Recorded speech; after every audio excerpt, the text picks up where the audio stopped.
I've discovered a slew of interesting details regarding Elden Ring's upcoming expansion, Shadow of the Erdtree. Xbox games have officially been released on PlayStation, and to top it all off, we have some interesting details about what's going on with Bloodborne, the long-dormant IP owned by PlayStation. I'm also playing Elden Ring co-op for the first time, and I talk about how much I'm loving it at the end of this video. Stay tuned for more.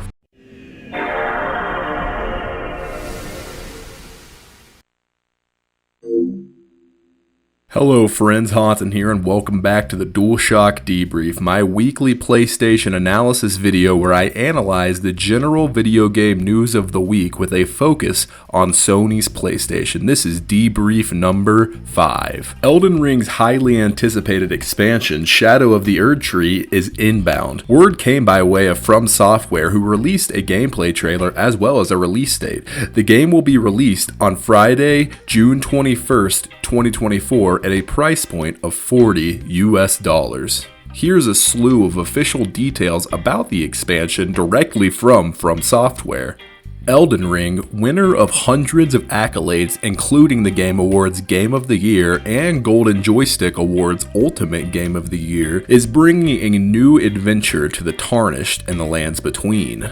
Shadow of the Erdtree is FromSoftware's largest expansion to date, where players must unravel the hidden mystery of the world from the acclaimed fantasy RPG.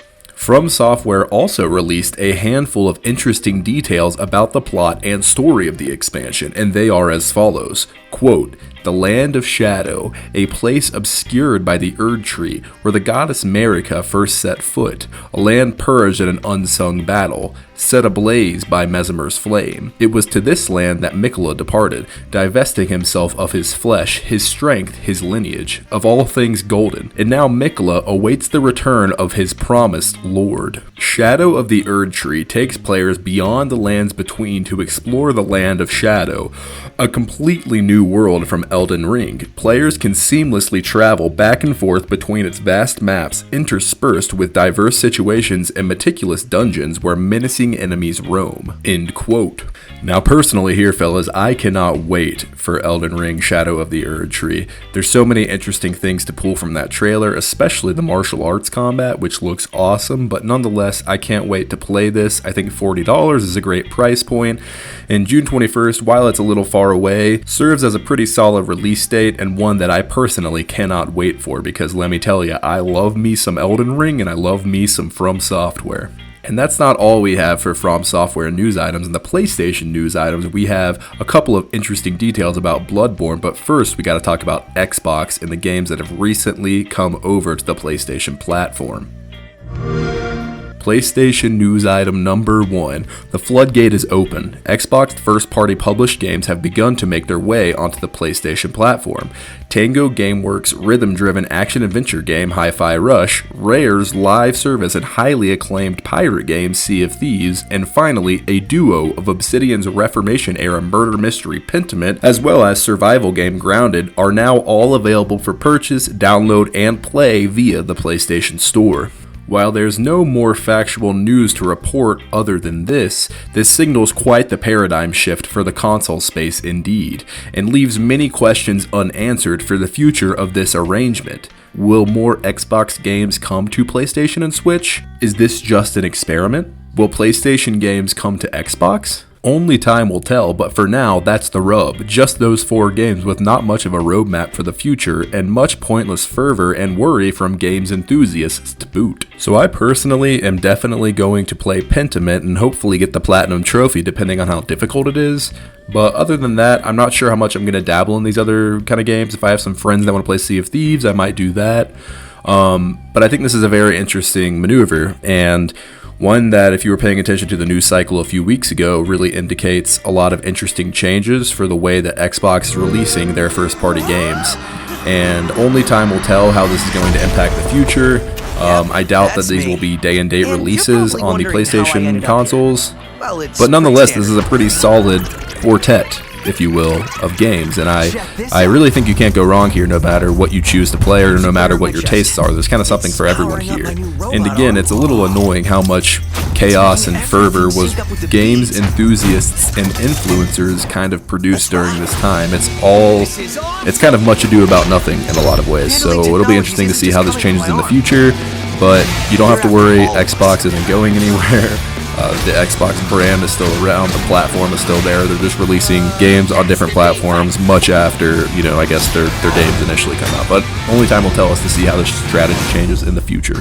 Number 2, we finally have news on the long-dormant PlayStation IP Bloodborne, the cult classic Souls-like that fans have been clamoring for more of since it released in 2015, and especially in response to the popularity of the Souls-like franchise after the release of Elden Ring. In an interview with IGN and Eurogamer, Hidetaka Miyazaki, the director of Elden Ring and Bloodborne, gave the following information. Quote, "Unfortunately, and I've said this in other interviews, it's not my place to talk about Bloodborne specifically. We simply don't own the IP at FromSoftware. For me personally, it was a great project, and I have a lot of great memories for that game, but we're not at liberty to speak to it. I think having new hardware is definitely a part of what gives these remakes value, things you weren't able to achieve on previous generations of hardware, ways you weren't able to render specific expressions. New hardware sometimes makes that possible. However, I wouldn't say that's the end-all be-all. I think purely from a user perspective, modern hardware also allows more players to appreciate all the games."